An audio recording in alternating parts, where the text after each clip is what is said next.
ವಿಧಿಯ ಕೈವಾಡ. ಅಂದು ಒಂದು ಘಟನೆ ನಡೆಯಿತು. ರಾತ್ರಿ ಫುಲ್ ಕತ್ಲಾಗಿತ್ತು. ಹೆಲಿಕಾಪ್ಟರ್ಗಳು ಸೌಂಡು ಜೋರಾಗೆ ಇತ್ತು. ನೂರಾರು ಪೊಲೀಸರು. ಆದರೂ ಅವರ ಹುಡುಕ್ತಿದ್ದ ಒಬ್ಬ ವ್ಯಕ್ತಿ ಕಾಣಿಸ್ತಾ ಇರಲಿಲ್ಲ. ಯಾಕಂದರೆ ಅವನು ಸಾಮಾನ್ಯ ಅಪರಾಧಿ ಆಗಿರಲಿಲ್ಲ. ಒಂದು ದೇಶದ ಸರ್ಕಾರವನ್ನೇ ಸವಾಲು ಹಾಕಿದ ವ್ಯಕ್ತಿ ಆಗಿದ್ದ. ಜೈಲನ್ನೇ ಆಟಿಕೆಯಂತೆ ನೋಡಿದ್ದ ವ್ಯಕ್ತಿ. ಸಾವಿರಾರು ಕೋಟಿ ರೂಪಾಯಿಗಳ ಡ್ರಗ್ ಸಾಮ್ರಾಜ್ಯ ಕಟ್ಟಿದ್ದ ವ್ಯಕ್ತಿ. ಅವನೇ ಎಲ್ ಚಾಪೋ. ಮೆಕ್ಸಿಕಾದ ಬಡ ಕುಟುಂಬದಲ್ಲಿ ಹುಟ್ಟಿದ ಇವನು. ಚಿಕ್ಕ ಮನೆ, ಹಣ ಕೂಡ ಇರಲಿಲ್ಲ, ಶಿಕ್ಷಣ ಕೂಡ ಇರಲಿಲ್ಲ, ಭವಿಷ್ಯ ಕಾಣದ ಜೀವನ ನಡೀತಾ ಇತ್ತು. ಆದರೆ ಅವನ ಮನಸ್ಸಲ್ಲಿ ಒಂದೇ ವಿಚಾರ ಓಡ್ತಾ ಇತ್ತು. ಹಣವಿಲ್ಲದವನಿಗೆ ಗೌರವ ಸಿಗೋದಿಲ್ಲ ಅಂತ ಅವನಿಗೆ ಗೊತ್ತಾಯಿತು. ಚಿಕ್ಕ ವಯಸ್ಸಿನಲ್ಲೇ ಬದುಕು ಕಠಿಣ ಪಾಠ ಕಲಿಸಿತ್ತು. ತಂದೆಯ ಕಠಿಣ ಸ್ವಭಾವ, ಕುಟುಂಬದ ಸಂಕಷ್ಟ, ಹೊಟ್ಟೆ ತುಂಬಿಸೋ ಹೋರಾಟ ನಡೆಸ್ತಾ ಇದ್ದ. ಇಂತಹ ಜೀವನದಲ್ಲಿ ಕೆಲವರು ಕುಸಿದು ಬಿಡ್ತಾರೆ, ಕೆಲವರು ಹೋರಾಡ್ತಾರೆ. ಆದರೆ ಎಲ್ ಚಾಪೋ ಅಪಾಯಕರ ದಾರಿ ಆರಿಸ್ಕೊಂಡಿದ್ದ. ಮೊದಲು ಸಣ್ಣ ಮಟ್ಟದ ಕಳ್ಳ ಸಾಗಣೆ ಮಾಡ್ತಾ ಇದ್ದ. ನಂತರ ಅಪರಾಧ ಜಗತ್ತಿಗೆ ಪರಿಚಯ ಆದ. ಹಣದ ರುಚಿ ಸಿಕ್ತು. ಅವನಿಗೆ ಬೇಗ ಗೊತ್ತಾಯಿತು ನಿಜವಾದ ಹಣ ಡ್ರಗ್ನಲ್ಲಿದೆ ಅಂತ. ಆ ಸಮಯದಲ್ಲಿ ಮೆಕ್ಸಿಕೋದ ಡ್ರಗ್ ಕಾರ್ಟೆಲರ್ಗಳು ಭೀಕರ ಶಕ್ತಿಯನ್ನು ಹೊಂದಿದ್ರು. ಅಲ್ಲಿ ವಿಶ್ವಾಸಕ್ಕಿಂತ ದ್ರೋಹ ಹೆಚ್ಚು ನಡೀತಾ ಇತ್ತು.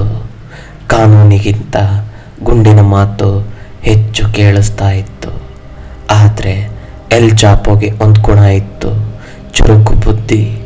ರಸ್ತೆಗಳನ್ನು ಕಂಡುಹಿಡಿಯೋದು, ಪೊಲೀಸರ ಕಣ್ತಪ್ಪಿಸೋದು, ಹೊಸ ಮಾರ್ಗ ಹುಡುಕೋದು, ಇವೆಲ್ಲ ಅವನನ್ನು ಮೇಲಕ್ಕೆ ಎತ್ತಿದ್ವು. ಅವನು ದೊಡ್ಡ ಡ್ರಗ್ ಸಂಘಟನೆಗೆ ಸೇರಿದ. ಸೈನಾಲೋವಾ ಕಾರ್ಟೆಲ್ ಅನ್ನೋ ಒಂದು ಡ್ರಗ್ ಸಂಘಟನೆ. ಇದು ಸಾಮಾನ್ಯ ಗುಂಪಲ್ಲ, ಇದು ಒಂದು ಅಕ್ರಮ ಸಾಮ್ರಾಜ್ಯ ಆಗಿತ್ತು. ಅಮೆರಿಕಕ್ಕೆ ಡ್ರಗ್ ಸಾಗಣೆ ಮಾಡ್ತಾ ಇತ್ತು. ಅಪಾರ ಹಣ ಬರ್ತಾ ಇತ್ತು, ಶಸ್ತ್ರಗಳು ಕೂಡ ಬರ್ತಾ ಇದ್ವು. ಅಲ್ಲಿ ಭ್ರಷ್ಟ ಅಧಿಕಾರಿಗಳು ತುಂಬ ಚುರುಕಾಗಿದ್ದರು.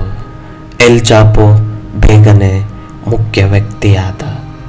ಅವನ ಯೋಜನೆಗಳು ವಿಭಿನ್ನವಾಗಿದ್ವು.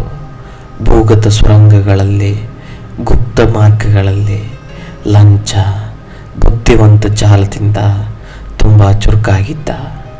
ಅವನು ಸಾಮಾನ್ಯ ಸಾಗಣೆಗಾರ ಆಗಿರಲಿಲ್ಲ, ಸಾಮ್ರಾಜ್ಯ ಕಟ್ಟೋ ಮನಸ್ಸಿದ್ದವನಾಗಿದ್ದ. ಕಾಲ ಕಳೆದಂತೆ ಅವನ ಶಕ್ತಿ ಹೆಚ್ಚಾಯ್ತಾ ಹೋಯಿತು. ಪೈಪೋಟಿದಾರರು ಮಾಯವಾಗತೊಡಗಿದ್ರು. ಅಪರಾಧ ಜಗತ್ತಿನಲ್ಲಿ ನಿಯಮ ಸರಳವಾಗಿತ್ತು. ಭಯ ಹುಟ್ಟಿಸು, ಇಲ್ದಿದ್ರೆ ನೀನೇ ಮುಗಿದುಬಿಡು ಅಂತ. ಎಲ್ ಚಾಪೋ ಈ ನಿಯಮವನ್ನು ಸಂಪೂರ್ಣವಾಗಿ ಅನುಸರಿಸ್ದ. ಡ್ರಗ್ಸ್ ಅಮೆರಿಕದ ಮಾರುಕಟ್ಟೆಗೆ ಹೋಗತೊಡಗಿತ್ತು. Cocaine, heroin, ಮೆತ್. ಹಣ ನದಿಯಂತೆ ಹರಿಯತೊಡಗಿತ್ತು. ಸಾವಿರಾರು ಕೋಟಿಗಳು ಬರ್ತಾ ಇದ್ವು. ಮನೆ, ಆಯುಧ, ಗುಪ್ತ ನೆಲೆಗಳು, ಇದನ್ನೆಲ್ಲ ಮಾಡ್ಕೊಂಡ. ಆದರೆ ಇಷ್ಟು ದೊಡ್ಡ ಸಾಮ್ರಾಜ್ಯ ಸರ್ಕಾರದ ಗಮನಕ್ಕೆ ಬರದೇ ಇರಲಿಲ್ಲ. ಕೊನೆಗೆ ಅವನು ಬಂಧನಕ್ಕೊಳಗಾದ. ಜನರು ಯೋಚನೆ ಮಾಡ್ತಿದ್ರು, ಇದೀಗ ಇವನ ಕತೆ ಮುಗೀತು ಅಂತ. ಆದರೆ ನಿಜವಾದ ಸಿನಿಮಾ ಇಲ್ಲಿಂದಲೇ ಆರಂಭ ಆಗಿತ್ತು.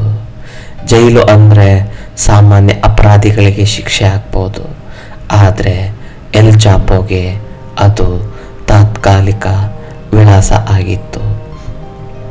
ಅವನು ಜೈಲಿನೊಳಗಿನಲ್ಲೇ ತನ್ನ ಜಾಲ ನಡೆಸ್ತಿದ್ದೆಂಬ ಆರೋಪಗಳು ಕೂಡ ಕೇಳಿಬಂದಿತ್ತು. ಮತ್ತೆ ಒಂದು ದಿನ ಶಾಕಿಂಗ್ ಸುದ್ದಿ ಕೂಡ ಕೇಳಿಬಂದಿತ್ತು, ಎಲ್ ಚಾಪೋ ಪರಾರಿ ಆಗಿದ್ದಾನೆ ಅಂತ. ಅದು ಹೇಗೆ? ಜೈಲಿನೊಳಗೆ ನಿರ್ಮಿಸಿದ ಗುಪ್ತ ಸುರಂಗದ ಮೂಲಕ ಸಿನಿಮಾ ತರಹದ ಪರಾರಿಯಾಗಿದ್ದ.